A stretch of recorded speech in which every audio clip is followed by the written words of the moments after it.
Salut à tous et bienvenue dans un nouvel épisode de la Minute Coach. On va tester un petit format réduit avec plusieurs séquences du match. Voilà, et puis voir si ça vous plaît. Alors on fera différemment pour avec des champions, mais peut-être que pour les matchs de championnat, voir certaines séquences courtes sur des vidéos beaucoup plus courtes. Là on va démarrer avec une première partie où j'avais parlé, on a parlé dans le podcast du manque de présence dans la surface et donc de l'utilisation des latéraux. Et on va voir pourquoi les latéraux apportent, mais qu'il reste quelque chose à travailler en termes de finition. On va voir une première séquence où on voit les latéraux bien écartés, 3 joueurs au milieu, Neymar, Mbappé et Vitinha, et Messi qui a le ballon. Et en fait, Messi va trouver Mbappé, qui va décaler Hakimi. Et là, on va voir, voilà, Hakimi, s'il centre dans la zone qui est complètement libre ici, bah il n'y a personne. Résultat, qu'est-ce qu'il faut faire? Est-ce qu'il faut centrer quand même? Voilà, et il va décider de jouer court. Ça, c'est quelque chose qu'on va retrouver régulièrement, voilà, et après, il va être contré.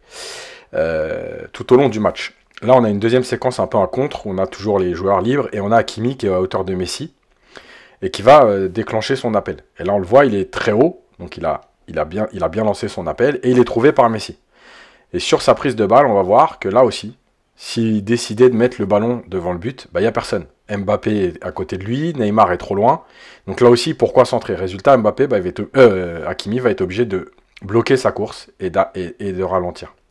Et puis là, on va voir la séquence sur le but où Paris vient à un centre, Mbappé récupère de l'autre côté, il va perdre le ballon, c'est Savanier, Verratti avance pour empêcher Savanier de jouer. Et là, on voit Hakimi qui sort et on a 4 joueurs dans l'axe côté parisien. Et quand Hakimi récupère le ballon, bah, il va trouver Mbappé, mais ces 4 joueurs n'ont pas plongé. Résultat, encore une fois, pas de présence devant le but. Donc Mbappé est obligé de centrer fort.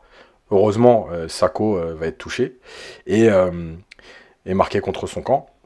Voilà, on voit que c'est un problème quand on a les latéraux très hauts comme ça, mais qu'on ne peut pas centrer.